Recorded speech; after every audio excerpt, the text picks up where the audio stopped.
Oil pulling அது எப்படி பண்ணுறது? காலையில் எழுந்ததும் எதுவும் சாப்பிடாமல் இதயம் வளத்தை வாயில ஊத்தி நல்லா கொப்பளிக்கணும், அப்புறம் அதை துப்பிடணும். இதுதான் ஆயில் புல்லிங்.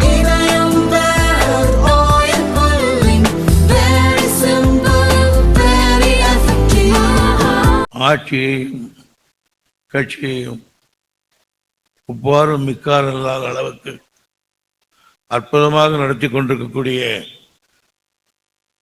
நம்முடைய தமிழக முதல்வர் தளபதி அவர்களே, இளைய சமுதாயத்தின் எழுச்சி நாயகராக உதயமாகி இளைஞர்களுக்கு ஈர்ப்பு சக்தியாக விளங்கி கொண்டிருக்கக்கூடிய கழகத்தின் துணை முதல்வர் அவர்களே, எல்லோரையும் வரவேற்ற தம்பி ராஜீவ்காந்தி அவர்களே மற்றும் உரையாற்றிய நண்பர்களே, மேடையில் விட்டிருக்கிற முன்னணி தலைவர்களே, வெள்ளம்போல் எங்கள் முன்னால் குவிந்திருக்கின்ற இளைஞர்களுடைய எழுச்சி நாயராக விளங்கக்கூடிய தம்பிமார்களே, உங்கள் அனைவருக்கும் என்னுடைய அன்பான வணக்கத்தை தெரிவித்துக் கொள்கிறேன். நான் காலையில் வந்த பிறகு பார்த்தேன், வழக்கமாக சேர வருகிறவர்கள் இந்த ஆளில் பாதி இருப்பார்கள், மிஞ்சி போனால் கொஞ்சம் நிறைந்து இருப்பார்கள். ஆனால் இந்த மண்டபம் நிறைந்து மேலே இருக்கிற பார்வையாளர்கள் நிறைந்து வெளியேயும் இவ்வளவு கூட்டத்தை நிறுத்தி இவ்வளவு பேர்கள் கழகத்துக்கு இணைய வந்திருக்கிறீர்கள் என்றால் உங்களையெல்லாம் நாங்கள் பாராட்டுகிறோம், வருக வருக என்று வரவேற்கிறோம்.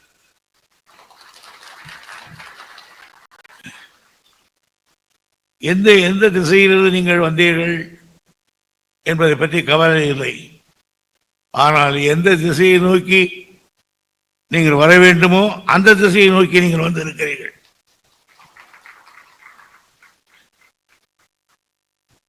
தன்மானம், தமிழ் உணர்வு, தமிழ் பண்பாடு, தமிழ் கலாச்சாரம், இது எல்லாம் எங்கே எந்த கட்சி தன்னுடைய லட்சியமாக கொண்டு நாட்டு மக்களிடத்திலே விளக்கி கொண்டிருக்கிறதோ அந்த இடத்துக்கு நீங்கள் வந்து இருக்கிறீர்கள். காரணம், இளைய சமுதாயத்தால் உருவாக்கப்பட்டதுதான் திராவிட முன்னேற்ற கழக அரசு. எனவே அவர்கள் அடுத்து வாடையாக இந்த இயக்கத்துக்கு வர வேண்டிய நீங்கள் வந்திருப்பதிலே எனக்கு மற்றற்ற மகிழ்ச்சி. ஆனால் சில நேரங்களில் நீங்கள் வருகிற வழியில் உங்களோட கவனத்தை திசை திருப்ப பலர் முயற்சித்திருப்பார்கள். நீங்கள் அந்த திசையை நோக்கி போயிருப்பீர்கள். ஆனால் போன பிறகுதான் தெரிகிறது அவர்கள் தலைவர்கள் அல்ல, ஒரு தரந்தார்ந்த பிம்பங்கள் என்பது. காரணம், எதை பற்றியும் பேசுவார்கள். நாம் இந்தி எதிர்ப்போம், சிலர் இந்தியை ஆதரிப்பார்கள். நாங்கள் மாநில சுயாட்சி கேட்போம், அதை சிலர் எதிர்ப்பார்கள். இவையெல்லாம் கூட ஒரு அரசியல் என்று எடுத்துக்கொள்ளலாம். ஆனால் நான் இங்கே துரைமுருகன், ஒரு MABL, ஒரு சட்டமன்ற உறுப்பினர், கழகத்தின் பொருளாளர், இவ்வளவு அந்தஸ்துக்களையும் பல ஆண்டுகளாக நான் பெற்றிருக்கிறேன் என்றால் அதற்கு காரணம் ஒரே ஒருவர், தந்தை பெரியார் அவர்கள் தான். தந்தை பெரியார் அவர்கள் இல்லாவிட்டால் இன்னும் நான் முட்டுக்கோவணம் கட்டி ஏர் ஓட்டி கொண்டுதான் இருந்திருப்பேன். ஆகவே நம்மை பற்றி நமக்கு புரிய வைத்தவர் தந்தை பெரியார் அவர்கள். அதற்காக அவர் பட்ட அவமானங்கள் அதிகம். எதிர்ப்புரைகள் அதிகம். தன் மீது சேரி வார்த்தை இறைத்தார்கள், எரித்துக் கொண்டிருக்கிறார்கள். அதை பற்றி எனக்கு கவலை இல்லை. ஒரு முறை பெரியாரிடத்திலே கேட்டார்கள், ஏன் சிலர் இப்படி செய்கிறார்கள் என்று. இன்னும் அவர்கள் பழைய ஆட்களாக இருக்கிறார்கள், இன்னும் திருந்தவில்லை, வருவார்கள் என்று சொல்லிவிட்டு போய்விட்டார். ஆக இந்த தமிழ் சமுதாயம் இன்றைக்கு இந்தியாவிலேயே நிமிர்ந்து நிற்கிறது என்றால் அதற்கு காரணம் தந்தை பெரியார் அவர்கள். ஆனால் அந்த பெரியாரை கூட இன்றைக்கு எதிர்த்து பேசுகிற அளவுக்கு ஒரு இழிநிலை பிறவிகள் உருவாகி இருக்கிறார்கள். நான் 6ஆம் வகுப்பு படிக்கிற போது அதை அண்ணா ஒரு கூட்டத்துக்கு வந்தார்கள். என்னை நெஞ்சி தொட்டதை சொல்லுகிறேன். குடியாத்தத்தில் ஒருவர் இருந்தார், மிக வேகமாக பேசுவார்.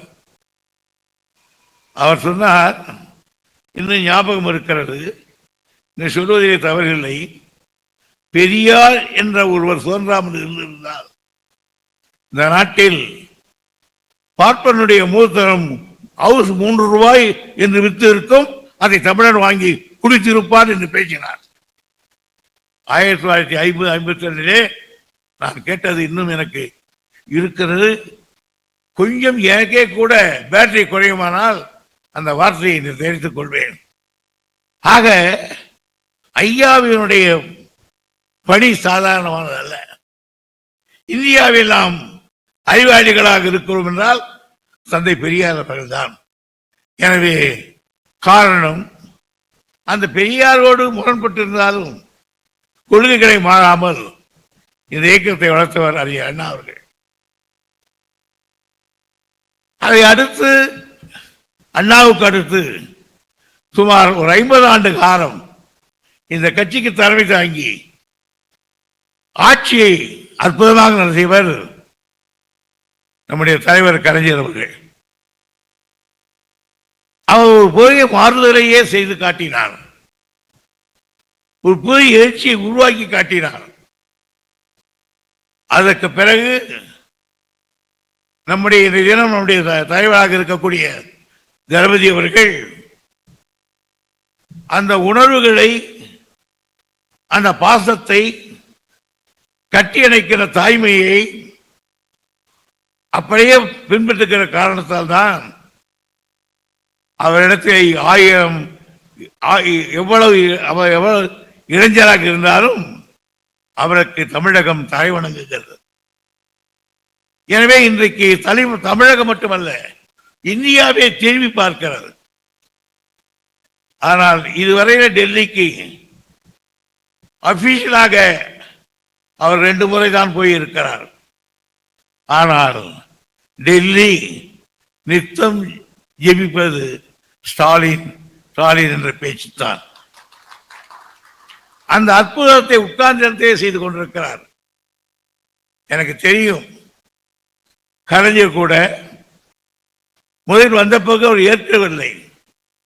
ஆனால் சில திட்டங்களை வகுத்த பொழுது அவர் இந்தியாவினுடைய மதிப்புக்குரியவராக மாற்றி காட்டினார். ஆனால் நம்முடைய தளபதி அவர்கள் இன்றைக்கு இந்த இளம் பிராயத்தில் இந்த பதவி ஏற்றிருப்பது பெருமைக்குரியது. தமிழனுடைய எதிர்காலத்தில் வரலாற்றை எழுதுகிற பொழுது தளபதியினுடைய ஆற்றலை, அறிவை, பண்பாட்டை நிச்சயம் எழுதுவார்கள். எனவே அத்தகையவர் இன்றைக்கு நமக்கு தலைவாக இருக்கிறார். அந்த தலைமையை நம்பி நீங்கள் வந்திருக்கிறீர்கள். ஒன்றை நான் உறுதி தருகிறேன், அவரை நம்பி வந்தவர்கள் யாரும் கெட்டு போகவில்லை. ஆனால் அவரை நம்பாமல் போனவர்கள் பல பேர் நடுத்தெருவில் நின்று கொண்டிருக்கிறார். எனவே உங்களை தாயன்போடு வரவேற்பார், தந்தையை போல் பாசம் காட்டுவார், தலைவனாக இது தட்டி கொடுப்பார். ஆகவே எல்லாம் இருக்கிற அந்த தலைவர் கட்சியை சேர்ந்திருக்கிற உங்களை இந்த கட்சியின் பொதுச் செயலாளர் என்ற முறையில் வருக வருக என்று வரவேற்கிறேன். நன்றி, வணக்கம்.